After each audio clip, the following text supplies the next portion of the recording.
Hey everybody, hope you're doing awesome. This is Wade Gold, author of Put Your Money Where Your Soul Is and founder of 4-Day Workweek Academy, where we help entrepreneurs, employees, freelancers, small business owners to create an abundant and sustainable 4-day workweek lifestyle.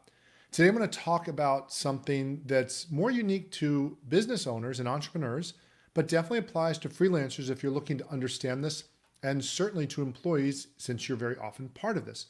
And it's about how you're going to delegate work and scale your business in an affordable way. So many people talk about delegation, and there's ways it can be done that are very profitable for you and very helpful for you. And there are ways it can be done if you're not careful, where it can be very dangerous and it can cost you a lot of money. So what I'm going to do is go through some of those nuances so you can navigate that and understand when it's best to fully do it, go somewhat into it, and how to experiment along the way. So the first thing we want to talk about is, in this conversation, obviously what we're looking to do is make use of all the talents that are out there. So there's certain things you're great at, certain things you're not so great at, and we want to enlist help with other people and, of course, pay them fairly. So we delegate so that we can make more money, we can work less hours, and create more free time. And of course, the idea here is that we're going to do higher dollar per hour work and delegate the lower dollar per hour work. We can have a greater impact as we reach more people. We can reach and help more people. And we can be the dentist. If you think about the United States business model, if you are or are not familiar with it, of dentists, and the idea that there's kind of three basic levels. There's the administrative person who greets the clients when they come in, or the patients when they come in.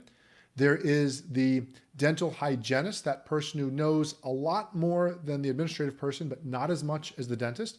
And so they do the teeth cleanings. And then there's the dentist. And each person, for the most part, when things are at their best, does what they do best. It optimizes their talents, their times, and the income earning opportunities and impact of the business. And then also we want to be able to create jobs. As somebody who's been an entrepreneur for over 20 years and worked with entrepreneurs over 30 years, being able to create employment for others and opportunities is, I think, a very sacred vocation, mission, something that's very necessary in the world. So we want to be able to do that as well.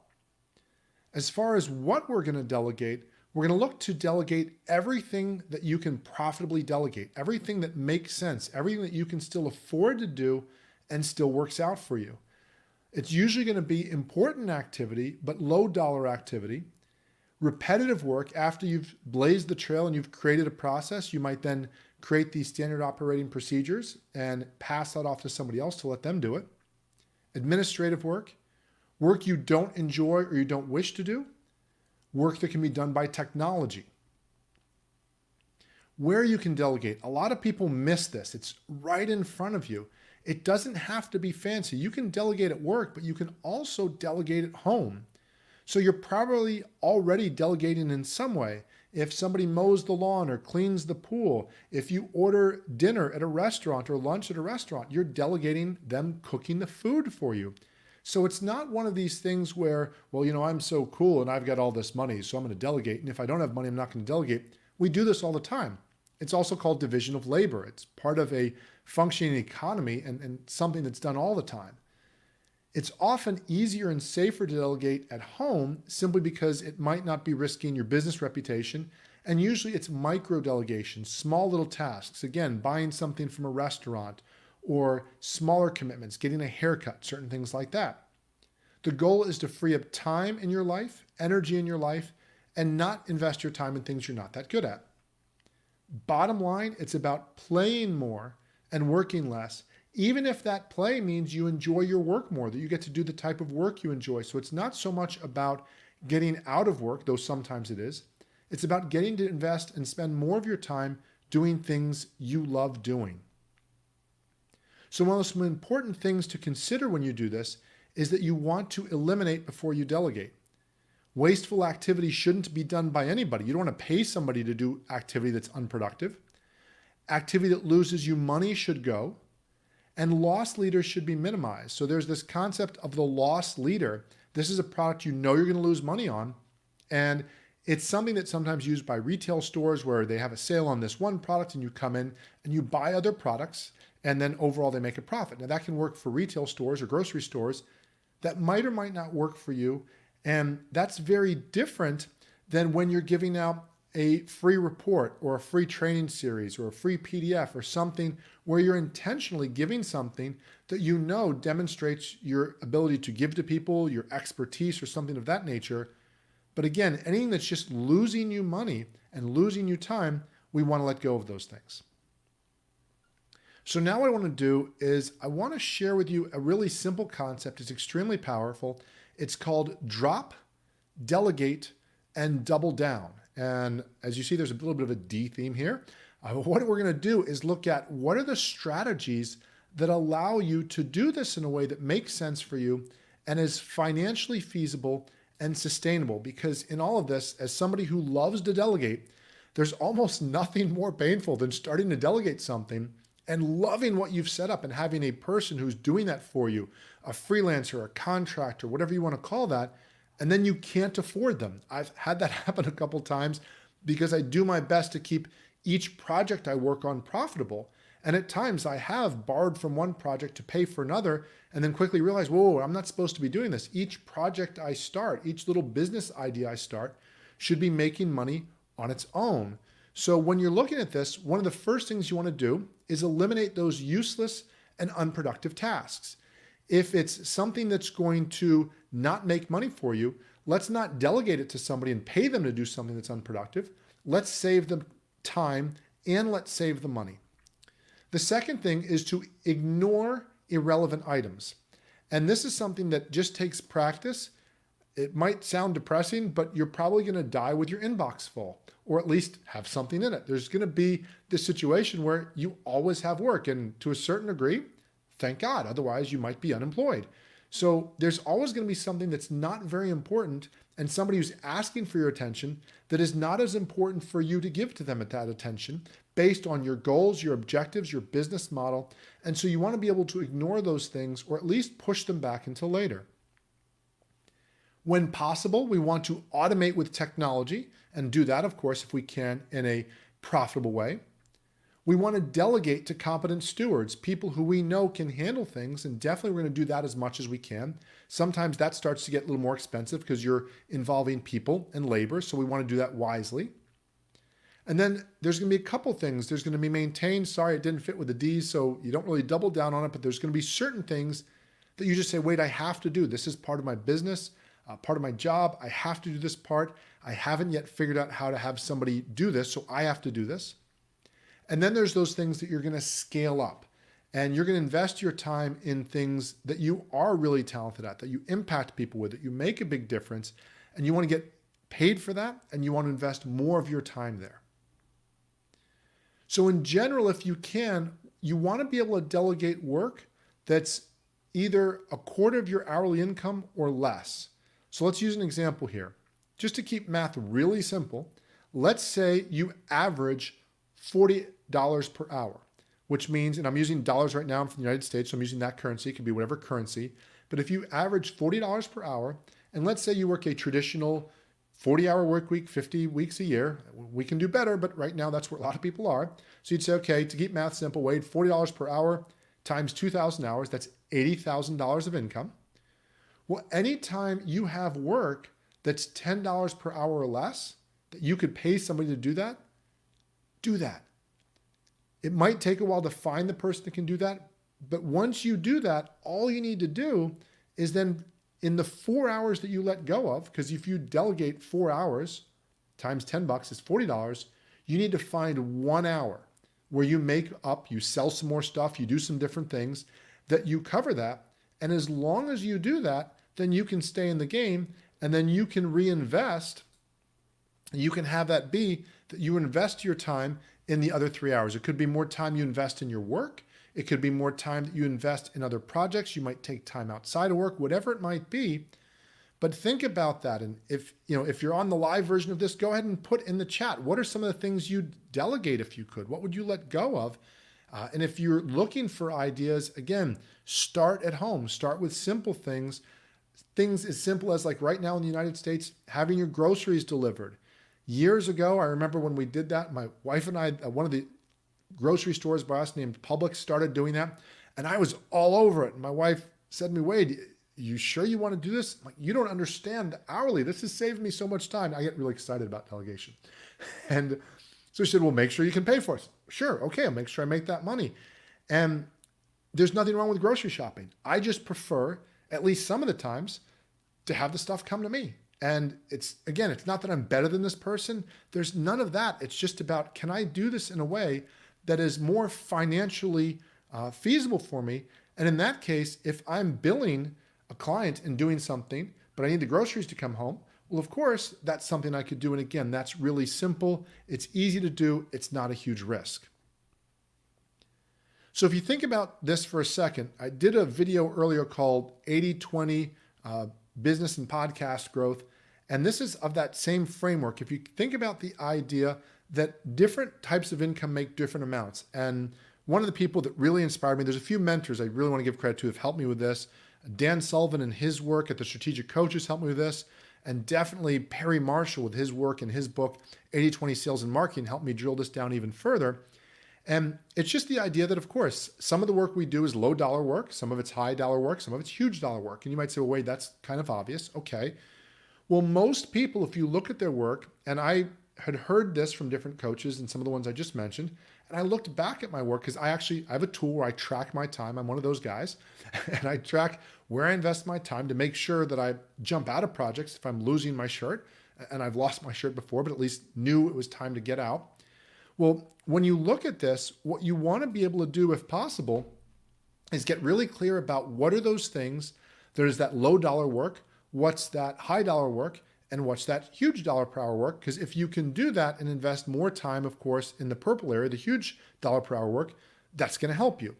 And so when you go deeper into this, if you were to look at this as a 50, that's 50-hour work week, just to, again, make the math simple, that would mean a person who's earning like this would be kind of what their schedule would look like. And if we really categorize that, we'd say, look, a lot of that time is on low impact, low income work. Some of it's in the green work that's high impact. Some of it's in the huge impact work. And so if we put a dollar amount on it, in 80% of the time, this person made $400. In 16% of the time, they made $320. And in 4% of the time, they made $320. So what we'd want to do is come up with a strategy that builds upon what's working, but doesn't prevent us from going to higher levels. So we'd say, we're going to keep what works here, and we're going to carve that out. And let's say we can find 5 hours a week of work that really just doesn't need to be done. And this might sound a little ridiculous. You might say, wait, I'm not doing work that can't be done. I invite you really to take this on as a challenge. As somebody who prides myself in being productive and does my best to be productive, it's so often I might find myself either fatigued at the end of the day, and I might spend another half hour just sort of scrolling through emails, but not really doing anything. I might sometimes get caught up in reading emails by other coaches or online marketers. I'm in that space and I find myself, and it's been 30 minutes and I'm reading some of their content. And there's nothing wrong with that if that's what I dedicated for that time for learning. But if I'm just kind of tired because it's been a long day, it's probably better if I just take my time off and get my rest. So I want to, let's say, eliminate some of this time. And then some of it I realize, well, these are tasks that aren't important right now. I'm going to push them to the back of my list. I'm going to communicate to people. So I'm going to be really clear. This is not the same as ghosting somebody, as it's sometimes called, where you just ignore somebody and don't respond to them. I mean, you ignore the work. If it's somebody who you have a relationship with, a client or whatnot, you might say, hey, I'm going to be caught up in something. It looks like it's going to be another 30 days or 60 days or 90 days before I can get to you, or whatever the time commitment is. So I'm going to communicate very clearly. I will sometimes respond to people that are reaching out to me to market stuff. I'm somebody that markets too, so I try to be sensitive and gentle with that. At the same time, if I think the person's way off, I might just kind of ignore it and choose not to respond to that. You could certainly spend your whole day responding to people and trying to be polite to people who are trying to market you stuff. And then let's say we could find another 5 hours per week where we could automate some things with technology. Well, now that's 15 hours per week that we're looking at that possibly could be improved. And then let's say the other 25 hours are things that really can't be automated or ignored or eliminated, but they could possibly be delegated. Maybe not right away. Maybe it'd take me a while to train people, but it's something that could be done. What I'm going to do is that's going to be part of my game plan. I'm going to look to see, how can I do that? How can I make that happen? So if I were working that plan, it would look something like this. Let's say if we go back and forth here, that first 15 hours, that first 3 hours of every day, 7 o'clock, 8 o'clock, 9 o'clock, I realized I could eliminate, ignore, or automate stuff. And so what I do is I free up some of my time. I liberate 15 hours of things that I don't need to be doing. And so now my weekly hours drop from 50 hours a week to 35 hours a week. The next thing I'm going to do is after I've done that, I'm going to look at that I have 25 hours that do need to be delegated and reinvested. Now, in order to do that, I have to be able to make the money to afford the delegation. So this is the real world. I'm going to suggest to you, do not delegate with your credit card. That's a really poor way of doing things. If you're using your credit card to pay for freelance help or delegation, chances are you're not ready yet. As somebody who's done that at times as somebody who has a couple business models, I was starting a new business model, and because I had cash flow from another business model, decided, okay, well, I'm going to use my credit card, in other words, or my money from another business. It wasn't actually my credit card, it was my money from another business, and I'm going to pay for this, is at least how it started. And then I really liked doing it, and I love delegating stuff, and then I eventually did start using my credit card, and I had to slow down and say, well, hold on. The business that's funding this, that makes me money, but this new business venture I'm doing isn't making money yet. So I'm really just kind of pouring money into a hole until I have something that's converting an offer or a service or something that people are paying me for. So again, we want to be able to make sure we're doing this affordably, and this is what makes it sustainable. Otherwise, and as I've mentioned, there's almost nothing as painful as putting together a great team of people and they're doing awesome for you, and maybe you set aside a little bit of money to start it, but then you can't sustain it. It kind of hurts. Or then you put it on credit cards, and that hurts even more with interest. So ideally, you want to be scaling something that's working or delegating something, again, that's low enough dollar per hour that you can hustle up or drum up the work to pay for it. So now in this next example, step 7 here, I decide I'm going to drop 3 more hours and I'm going to not work Fridays. So that's going to get me to 32 hours. And I'm going to shift my schedule a little bit, and I'm going to focus on my same green work that I had. I had 8 hours of that, so I'm not letting that go. And I'm going to focus on the 2 hours of that purple work, so I'm keeping that. But what I'm going to look to do next is I'm going to see what I can do to fill up my Tuesday and Wednesday afternoons, in this case, with more of that huge impact work. And in order to make that happen, realistically, I'm going to need some time on Monday and Thursday in this case, that I'm going to create some of that time. I'm going to create some of the business and do the marketing and drum up clients so that I can do more of that huge impact work. And again, this might not happen right away, but this is the game plan. And then so eventually I'm going to use that additional time on the Friday and the Thursday to manage my team. And now my income is up. And so what I've got going on here is I've got $1,600 in 32 hours rather than what I was doing before, which was $1,000 in 50 hours. So I've increased my income, but again, to bring things back to reality, I was able to increase my income because I delegated some of my work. So I might need that $500 extra. It might just be that I've bought myself time. Maybe if I can keep my delegation costs low, maybe it doesn't cost me as much. But overall, what I'm looking to do is create a situation where as I'm investing more time doing my highest impact, highest income work, I'm helping more people, I'm reaching more people, I'm making a bigger impact, I'm getting bigger results, that I'm bringing people around me to help me focus more and eventually reaching a point where I can scale that. And so in this example here, this person's doing 53% more income or making 53% more money in 18 less hours. Again, we've got to be able to afford that. So if I can do the delegation for $560 a week or less, well, then I could just simply say, well, I'm making the same amount of money in 18 hours less. That in and of itself is a good outcome. Or again, I could mix and match. So this exercise, the drop, the delegate, and double down, what I want you to consider is, what are your things? How are you going to make this happen? And what we're going to be able to do, and I'm going to show you how you can get help with this, is to be able to create a situation where you can start doing this on your numbers and your situation. And so there's a tool that I like to call the delegation and reallocation process. It's the 80-60-14 delegation reallocation process. And what you do is you look at what are those things you need to eliminate, what are the things you need to ignore, what are the things you need to automate and delegate and maintain and scale up, and start planning this out and mapping this out. And so if you'd like to get access to this tool, you can go to 4dayworkweek.com/tools, and you can start creating your plan of how you're going to start focusing on those higher income, higher impact, higher results activities. And you can start delegating, providing employment, providing opportunities to other people by focusing on the other areas. And then if you simply want to eventually get started on your 4-day workweek game plan, you can go to 4daygameplan.com and start the 4-day workweek game plan coaching piece. That's an online coaching training program that I share with you for free to help you start your journey, whether you're an employee, an entrepreneur, a freelancer, a business owner, an executive. The fundamentals at the core of this are all the same. It's about you getting clear about what's most important and what it is you need to do to create higher level results and higher impact in people's lives. And as you make that greater income, then you can afford to surround yourself with people who are very talented and can help you do more of this. So again, to get the delegation and reallocation tool, go to 4dayworkweek.com/tools. Or if you'd like to start, or you do both. If you'd like to start your 4-day workweek game plan, go to 4-day workweek. Wow, that was kind of tough. 4-day workweek.